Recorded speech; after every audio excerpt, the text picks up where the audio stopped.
ओम शांति। 11 अक्टूबर 2023। प्रातः मुरली। ओम शांति। बाप दादा मधुबन। बाबा कहते हैं, क्या कहते हैं? मीठे बच्चे। बाबा हम सभी को क्या कहते हैं? मीठे बच्चे। मीठे बच्चे, ये पढ़ाई बहुत सस्ती है। बाबा कह रहे हैं, मीठे बच्चे, ये पढ़ाई बहुत सस्ती है और सहज है। पद का आधार गरीबी व साहूकारी पर नहीं है, पढ़ाई पर है, इसीलिए पढ़ाई पर पूरा ध्यान दो। बाबा कहते हैं, बच्चे, ये पढ़ाई बहुत सस्ती और सहज है। पद का आधार गरीबी व साहूकारी पर नहीं, पढ़ाई पर है, इसीलिए पढ़ाई पर पूरा ध्यान। बाबा की मुरली से हमें क्या क्या प्राप्ति होती है ना? देखो, जो सुनते हैं, जो देखते हैं, वो पढ़ते हैं, वैसे ही संस्कार बनते हैं, वैसे ही भाग बनता है।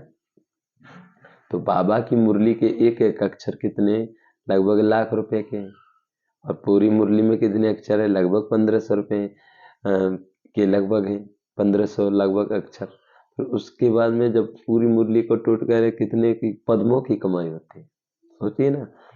तो बाबा हम सभी को क्या करें? बच्चे, पढ़ाई पर है भाई। कहते हैं ना, पढ़ेंगे लिखेंगे बनेंगे नवाब, और खेलेंगे कूदेंगे बनेंगे। इसीलिए खेलेंगे कूदेंगे, तो भाई जैसे खेलेंगे कूदेंगे तो वैसे ही संस्कार बनेंगे।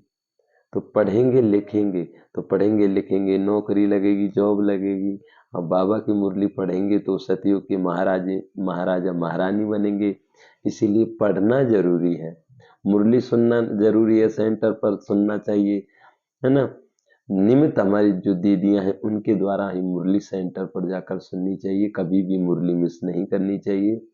घर पर भी पढ़नी चाहिए और मुरली सेंटर पर भी सुननी चाहिए। प्रश्न, ज्ञानी तू आत्मा का पहला लक्षण कौन सा है? ज्ञानी तू आत्मा का पहला लक्षण कौन सा है? उत्तर, वह है सभी के साथ अति मीठा व्यवहार करेंगे। जो ज्ञानी आत्मा है, जो बाबा के बच्चे हैं, वो कैसे? सभी के प्रति अति मीठा व्यवहार करेंगे। किसी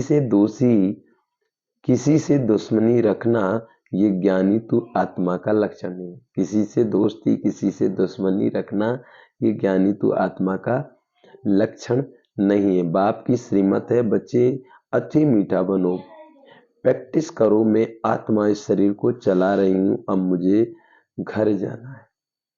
कहते ना, मीठे बोल बड़े अनमोल, ऐसी वाणी ना बोलिए जो, कहते ऐसी वाणी बोलिए जो मन का आपव खोए, औरों को शीतल करे सो आपव शीतल। हम आत्मा राजा हैं, मन बुद्धि हमारे छोटे छोटे बच्चे हैं। तो हम जो है जैसे संस्कार भरते हैं, और जो बोलते हैं, कहते हैं ना, गोली का घाव फुट जाता लेकिन बातों का घाव नहीं पड़ता। इसीलिए कहते हैं ना, रहीमन धागा प्रेम का, मत तोड़ो चटकाए, और टूटे से जुड़ता नहीं, लगे गांठ पड़ जाए। तो बाबा ने हम सभी को क्या बताया? बच्चे, कम बोलो, धीरे बोलो, मीठा बोलो, सोच समझ के बोलो, सबके प्रति एक स्वभावना होनी चाहिए। भाई दूसरों के प्रति दया करेंगे तो उसका ही उल्टा अक्षर है ना, याद। तो दूसरों के प्रति दया करेंगे, परिवार प्रति, गांव के प्रति, समाज के प्रति, हर व्यक्ति के प्रति दया करेंगे तो भगवान उन्हीं को याद करता है। तो बाबा की श्रीमत क्या है? सबके प्रति, कोई दुश्मन नहीं, कोई दोस्त नहीं, सबकी एक आत्मिक दृष्टि के। मैं आत्मा हूँ, सामने वाला भी आत्मा है, कोई किसी का दोष नहीं है। वो चौपाई भी बताई थी ना, वो याद होगी ना आप सभी को, वो चौपाई में जिसमें बताया गया कि काऊ ना कोई सुख दुख कर दाता, निज क्रम भोग सब मन सुनो भ्राता। मना ऐसे ही कुछ चौपाई करके है कि जो काहू ना कोई सुख दुख कर दाता, निज क्रम भोग सुनो सब भ्राता। मानस सब अपने अपने कर्मों का फल भोगते हैं, कोई किसी को सुख दुख देने वाला नहीं। तो बाबा ने हमको क्या बताया? भगवान ने आकर कि भगवान भाग नहीं लिखता, भगवान भाग्य बनाने की विधि बताता है। अब अगर डेली मुरली सुनेंगे, बाबा से योग लगाएंगे, अमृत बेला करेंगे, निस्वार्थ भाव सेवा करेंगे, आपस में प्रेम से रहेंगे, एक दूसरे को सम्मान देंगे, तो बाबा कहते हैं पढ़ाई से ऊंचा पद मिलेगा। अब पढ़ेंगे लिखेंगे नहीं, बाबा की मुरली नहीं सुनेंगे, तो फिर पद कहाँ से मिलेगा। इसीलिए मुरली बहुत जरूरी है डेली सुनना। गीत है, तू प्यार का सागर है, तेरी एक बूंद की प्यासे। बाबा कौन है? प्यार का सागर है ना। तो वो प्यार का सागर है, तो हमें भी आपस में प्यार करना चाहिए कि नहीं करना चाहिए। कहते ना, इंसान से हो भाईचारा, यही पैगाम हमारा, यही पैगाम हमारा। ओम शांति। बच्चों ने किसकी महिमा सुनी? निराकार बेहद बेहद के बाप की। वह ज्ञान का सागर है, ऊंचते ऊंच है, उनको ही ऊंचते ऊंच बाप कहा जाता है। परम शिक्षक अर्थात ज्ञान का सागर कहा जाता है। अभी तुम समझते हो ये महिमा हमारे बाप की है, जिस द्वारा हम बच्चों की भी वही अवस्था होनी है। वह बड़े ते बड़ा बाप है, कोई साधु संत तो नहीं। बाबा कहते हैं बाबा कौन है? बड़े से बड़ा बाप है, कोई साधु संत नहीं है। यह तो बेहद का बाप निराकार परमपिता परमात्मा है।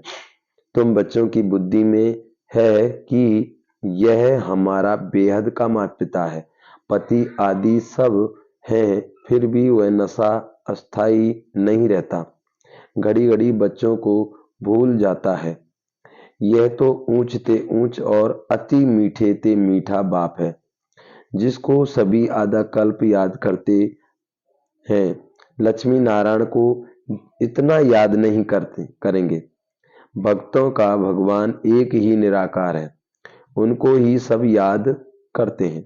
बल कोई लक्ष्मी नारायण, कोई गणेश आदि को मानने वाले होंगे, फिर भी मुख से हे भगवान शब्द ही नहीं निकलेगा। बाबा कहते हैं भले ही, बाबा कहते हैं सब याद किसको करते हैं? भगवान को, है ना। निराकार है, उनको ही सब याद करते। भले कोई भी लक्ष्मी नारायण, कोई गणेश आदि को मानने वाले होंगे, फिर भी मुख से हे भगवान शब्द ही निकलेगा। परमात्मा अक्षर जरूर सबके मुख से निकलेगा। आत्मा उनको याद करती है, बाबा कहते हैं आत्मा उनको याद करती है। जिस्मानी भक्त जिस्मानी चीज को याद करते हैं, तो भी आत्मा इतनी पिताव्रता है जो अपने बाप को जरूर याद करती है। दुख में झट आवाज निकलता है, हे परमात्मा। ये जरूर समझते हैं कि परमात्मा निराकार है।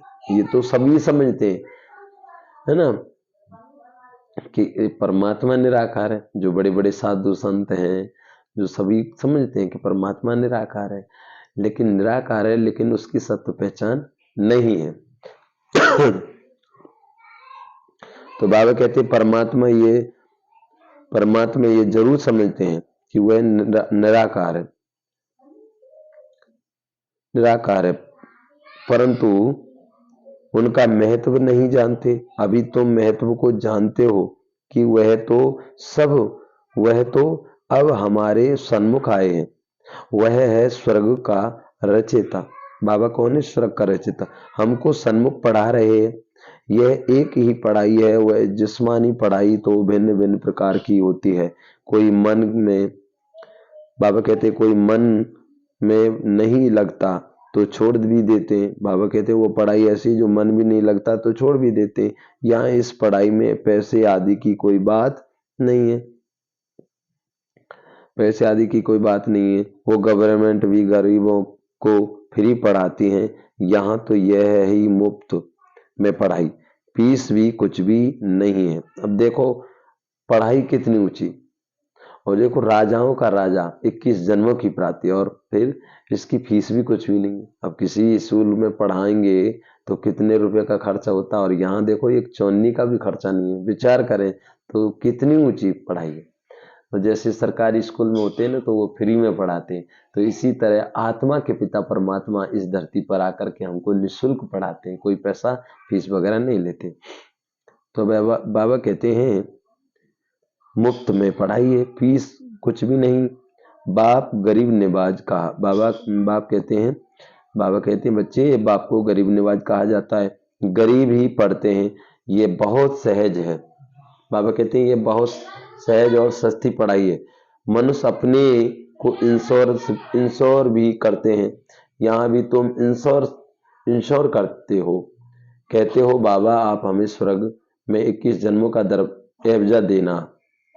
बाबा कहते हैं बच्चे, बाबा आप हमें स्वर्ग में 21 जन्मों का एवजा देना है। बच्चे कहते हैं बाबा को, है ना, तो 21 जन्मों का एवजा देना है। भक्ति मार्ग में ऐसे नहीं कहते हैं कि परमपिता परमात्मा हमको इस 21 जन्मों के लिए बरसा दो। ये तुम अभी जानते हो, डायरेक्ट अपने को इंश्योर करते हैं। ये तो हमेशा कहते हैं फल देने वाला ईश्वर है, सबको ईश्वर ही देते हैं। बल कोई भी साधु संत अथवा रिद्धि सिद्धि वाला हो देने, बाबा कहते हैं कोई भी साधु संत अथवा रिद्धि सिद्धि वाला हो देने वाला सबको ईश्वर है। आत्मा कहेगी देने वाला ईश्वर है, दान पुण्य आदि करते हैं फिर भी उसका फल देने वाला ईश्वर ही है। बाबा कहते हैं कितना भी दान पुण्य करो, कुछ भी करो, आप किसी भी मंदिर में जाओ या कहीं भी जाओ, लेकिन देने वाला कौन है? एक ही ईश्वर है, वही सबको देता है। इस पढ़ाई में कोई खर्चा नहीं है। बाबा ने समझाया है गरीब का भी इतना भी इंश्योर होता है। बाबा कहते हैं गरीब का भी इतना इंश्योर होता है। साहूकार लाख करेगा तो उनका लाख का मिलेगा, गरीब 1 रुपया करेंगे तो साहूकार गरीब 1 रुपया करेंगे, साहूकार 5000 करे तो भी एवजा दोनों का इक्वल बराबर मिलना है। गरीबों के लिए बहुत सहज है, कोई फीस नहीं है। बाबा कहते हैं जैसे गरीब लोग ने 1 रुपये दान किया और भगवान ने 5 रुपये किया तो बराबर है, सब एक बराबर है। तो बाबा कहते हैं एवजा दोनों इक्वल बराबर मिलना है। गरीबों के लिए सहज और कोई फीस नहीं लगती है। गरीब अथवा साहूकार दोनों बाप से वर्षा पाने के लिए हकदार हैं। सारा मदार पढ़ाई पर है। गरीब अच्छा पढ़ते हैं तो उनका पद साहूकार से भी ऊंचा हो जाता है। पढ़ाई ही कमाई है, बड़ी सस्ती और सहज पढ़ाई है। सिर्फ इस मनुष्य सृष्टि झाड़ के आदि मध्य अंत को जानना है, जिसको कोई भी मनुष्य मात्र जानता नहीं है। त्रिकालदर्शी कोई को नहीं कहा जाता। बाबा कहते हैं बच्चे त्रिकालदर्शी कोई को नहीं कहा जाता, सब कह देते हैं बेअंत है। सब क्या कह देते हैं? बेअंत है। समझते हैं मनुष्य सृष्टि का बीज परमात्मा है, ये उल्टा झाड़ है, फिर भी कह देते हैं हम यथार्थ रीति नहीं जानते हैं। बरोबर यथार्थ तो बाप ही बताएगा। जो नॉलेजफुल है, सारा मदार तुम बच्चों की पढ़ाई पर है। अभी तुम नंबरवार पुरुषार्थ अनुसार जानते हो, तुम मास्टर ज्ञान सागर हो।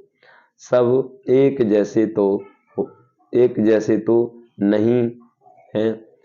कोई बड़ी नदी तो कोई बड़ी नदी, कोई छोटी नदी है। पढ़ते सब अपने अपने पुरुषार्थ अनुसार हैं। तुम बच्चे जानते हो ये बेहद का बाप है, उनका बनकर उनकी श्रीमत पर चलना है। कोई के लिए कहा जाता है ये बेचारा परविश है, माया के बस है हो, उल्टा मत चलाते हैं। श्रीमत भगवान बाच है ना, जिससे श्रेष्ठ से श्रेष्ठ देवी देवता बनना है। जब पहले निश्चय हो जाए तब फिर शिव बाबा से मिलना है। बाबा समझ जाते हैं, इनको यथार्थ निश्चय नहीं है। आत्माओं का बाप एक है, यह तो समझते हैं, परंतु वह इनमें आकर वर्षा दे रहा है। ये निश्चय बैठना बड़ा मुश्किल है। सब बाबा कहते हैं जब ये बुद्धि में बैठे और लिख कर दे, तब बाबा के पास लिखत ले आनी चाहिए। समझेंगे ये तो बरोबर ठीक है। इतना समय जो समझते आए हो, बाबा कहते हैं इतना समय जो समझते आए सो रांग है। ईश्वर सर्वव्यापी नहीं है, वह तो बेहद का बाप है। बरोबर भारत को कल्प कल्प संगम पर बेहद के बाप द्वारा वर्षा मिलता है।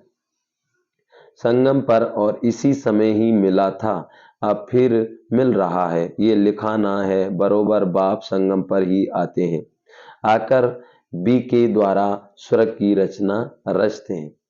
बरोबर बाबा कब आते हैं? संगम पर। संगम माना जैसे सतयुग, त्रेता, द्वापर, कलयुग। तो कलयुग और सतयुग का बीच का समय होता है, इसको कहते हैं संगम युग। जैसे गंगा, जमुना, सरस्वती है तो सभी अलग अलग, लेकिन जहां तीनों मिलती हैं उसी को संगम कहा जाता है। तो ऐसे ही आत्मा और परमात्मा का जो मिलन का जो समय होता है उसको संगम युग कहा जाता है। तो बाबा कहते हैं बच्चे बरोबर बाप संगम पर ही आते हैं, आकर बी के द्वारा स्वर्ग की रचना। बी के माना बाबा के बच्चे जो ब्रह्मा कुमारी हैं, जो हमारी निमित्त दीदी हैं, उनके द्वारा ही बाबा ज्ञान का कलश किसको देते हैं? माताओं को। तो माताओं के द्वारा ही गांव गांव शहर शहर में बाबा निमित्त बनाकर सेवा करवाते हैं। करण करावन हार तो बाबा है, लेकिन निमित्त उनको बनाते हैं। तो बाबा कहते हैं संगम पर आकर के बी के द्वारा स्वर्ग की रचना करते हैं। बी के माना ब्रह्मा कुमार, ब्रह्मा कुमारी, जो बाबा की जो बच्चे हैं, जो निमित्त टीचर बहन है, जो निमित्त दीदी है, उनके द्वारा बाबा क्या करते हैं? स्वर्ग की रचना रचते हैं। जो बी के ब्रह्मा कुमार हैं, कोई भी हो, लेकिन सच्चा दिल हो, साफ हो, योगी हो, पवित्र हो, बाबा की श्रीमत अनुसार चल रहे हो, तो वो चाहे कुमार हो चाहे ब्रह्म कुमारी दीदी कोई भी हो, हमारी सब दीदियां एक हैं। लेकिन श्रीमत बाबा की श्रीमत अनुसार नहीं चलेंगे तो फिर हम वो सेवा नहीं कर पाएंगे। तो बाबा ने क्या कहा? संगम पर ही आकर बी के द्वारा स्वर्ग की रचना रचते हैं। जब लिख कर दें तब उस पर समझा सकेंगे तुम किसके पास आए हो, क्या लेने आए हो। लिख कर देने चाहिए भाई, तुम किसके पास आए हो, क्या लेने आए हो। ईश्वर का रूप तो निराकार है। ईश्वर का रूप न जानने के कारण ब्रह्मा तत्व कह देते हैं। बच्चों को समझाया है, वह तो बिंदी है। ये बात और किसकी बुद्धि में नहीं बैठेगी कि परमात्मा एक बिंदी है। आत्मा के लिए कहते हैं चमकता है सितारा, वृत्ति के बीच में वह छोटी सी चीज है। तो विचार करना है, पाटदारी कौन है? इतनी छोटी सी, बाबा कह रहे इतनी छोटी आत्मा में कितना अविनाशी पाट नुंदा हुआ है। इन बातों में जब कोई डीप जाए तब उनको समझाना है। तुम्हारी आत्मा कहती है हमने 84 जन्म लिए हैं। वह सारा पाठ छोटी सी बिंदी रूप आत्मा में मर्ज है, जो फिर इमर्ज होता है। इस बात से मनुष्य बंडर खाएंगे। ये बात तो कोई समझते नहीं है। 84 जन्म हमारे रिपीट होते हैं। ये बना बनाया ड्रामा है। आत्मा में कैसे पाठ नुंदा हुआ है, सुनकर मनुष्य बंडर खाएंगे। बरोबर मैं आत्मा कहती हूँ, हम आत्मा एक शरीर छोड़ दूसरा लेती हूँ। ये हमारा पाठ नुंदा हुआ है, जो ड्रामा अनुसार रिपीट होता है। ये बातें कमजोर बुद्धि वाले कभी भी धारण ना कर सकें। ये सिमरन करना है। हम 84 जन्म ले पाठ बजाता हूँ, शरीर धारण करता हूँ। जब ये सिमरन चलता रहे तब कहें ये पूरा त्रिकालदर्शी है और दूसरे को भी त्रिकालदर्शी बनाने का पुरुषार्थ कर रहे हैं। समझाने की भी बच्चों में हिम्मत चाहिए। अंधों की लाठी बन नींद से सुजाग करना है। अंधों की लाठी मना क्या? ज्ञान का तीसरा नेत्र देना है। तीसरा नेत्र माना क्या? परमात्मा का सत्य परिचय। भगवान कौन है, हम कौन है, कहाँ से आए हैं, मनुष्य जीवन का लक्ष्य क्या है, हमें जीना किस तरीके से है। तो अंधों की लाठी बनना है। बाबा कहते हैं बच्चों में हिम्मत चाहिए, अंधों की लाठी बन नींद से सुजाग करना है। जाग सजनिया अब नई दुनिया, बाबा कहते हैं जाग सजनिया अब नई दुनिया स्थापन होती है, पुरानी दुनिया का विनाश हो रहा है।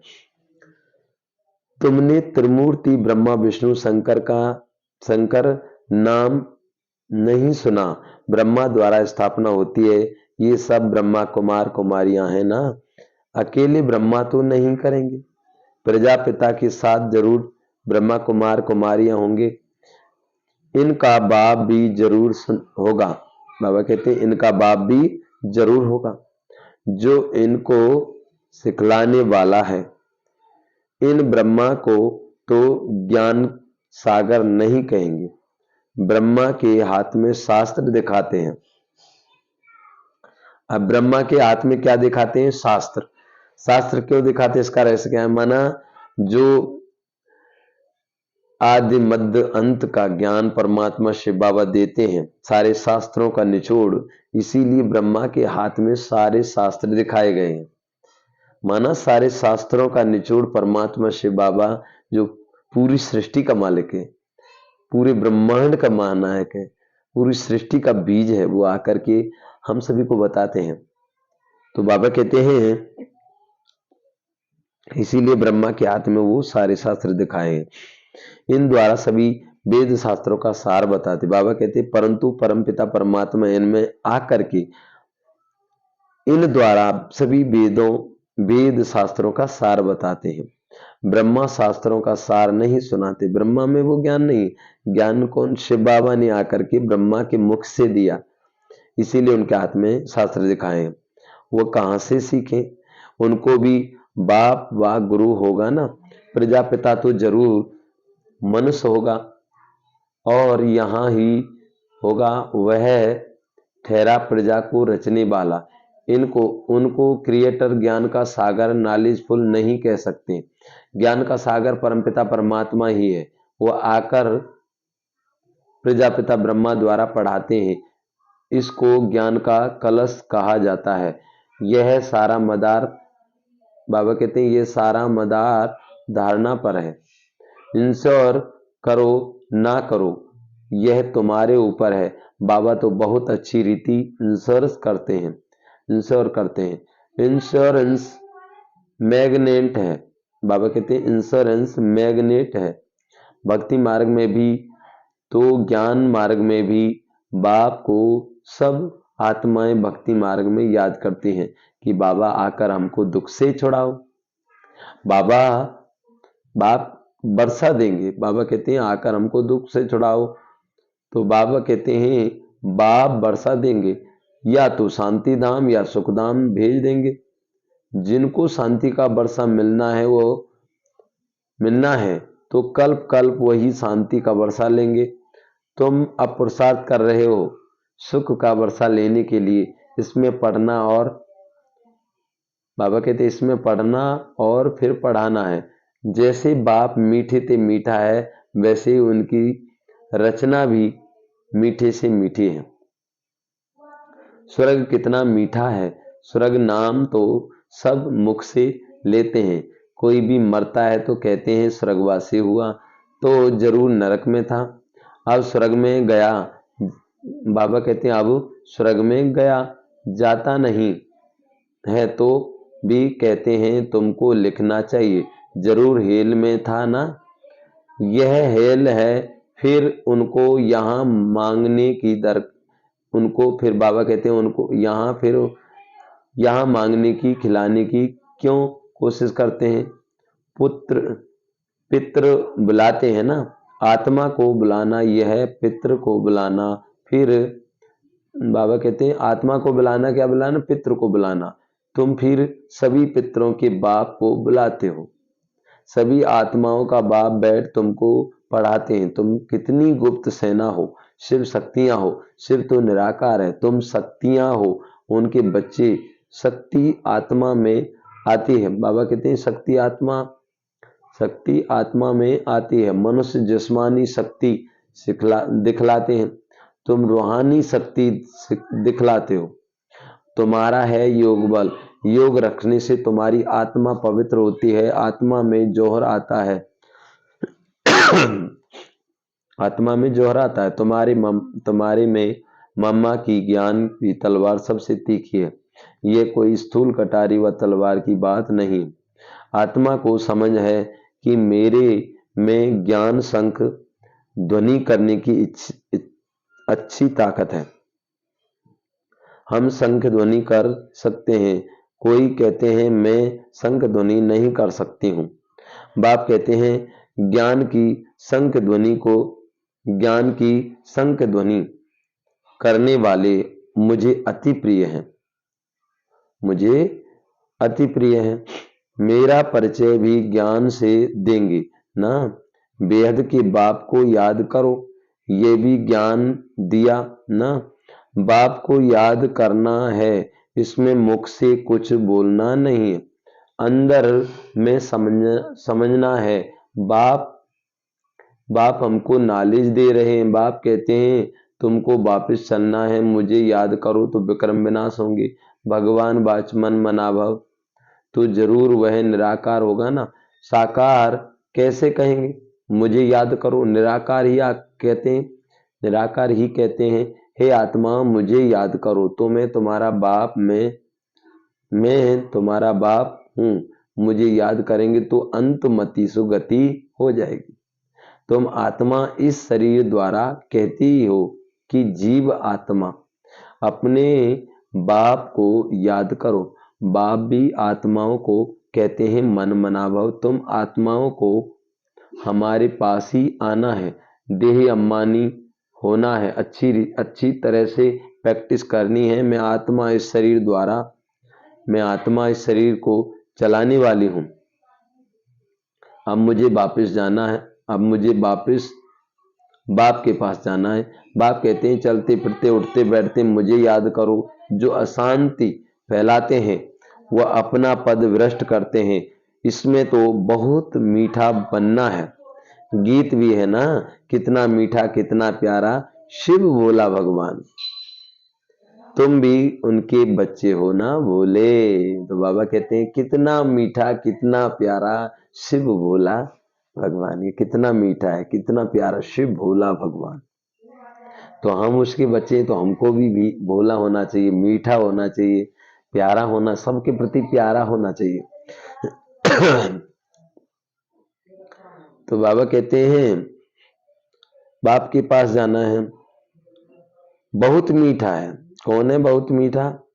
तो बाप कहते हैं चलते फिरते उठते बैठते मुझे याद करो। जो अशांति फैलाते हैं वो अपना पद भ्रष्ट करते हैं। इसमें आप बहुत मीठा बनना है। गीत भी है ना, कितना मीठा कितना प्यारा शिव भोला भगवान। तुम भी उनके बच्चे हो। बाबा कहते हैं तुम भी उनके बच्चे हो, भोले हो, फर्स्ट क्लास रास्ता बताते हो। बाप को याद करो तो स्वर्ग के मालिक बनोगे और कोई ऐसे सौदा दे ना सके। तो बाप को बहुत याद करना चाहिए, इसमें इतना सुख मिलता है।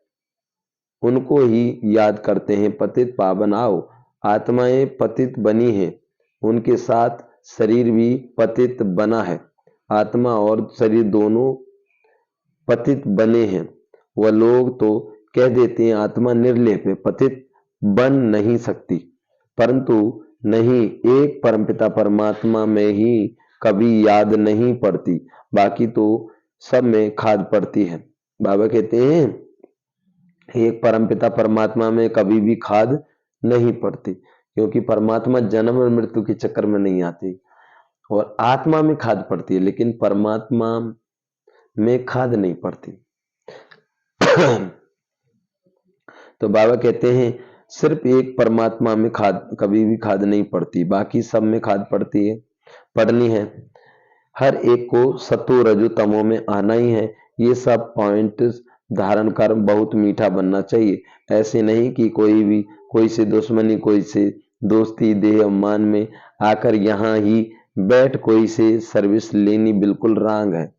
अच्छा मीठे मीठे सिकिल दे बच्चों प्रति माता पिता बाप दादा का याद प्यार और गुड मॉर्निंग। रूहानी बाप की रूहानी बच्चों को नमस्ते। हम रूहानी बच्चों की रूहानी माता पिता बाप दादा को याद प्यार गुड मॉर्निंग और नमस्ते नमस्ते नमस्ते। शुक्रिया बाबा। धारणा के लिए मुख्य सार, ज्ञान का सिमरन कर त्रिकालदर्शी बनना और बनाना है। अंधों की लाठी बन उन्हें अज्ञान नींद से सुजाग करना है। वरदान, वो वरदान नहीं, सुजाग करना है। दूसरी पॉइंट, 21 जन्मों के लिए अपना सब कुछ इंश्योरेंस करना है। इंश्योरेंस माना सब कुछ बाबा को दे देना है, कुछ भी अपने पास रखना नहीं है। तो बाबा कहते हैं 21 जन्मों के लिए अपना सब कुछ इंश्योरेंस करना है।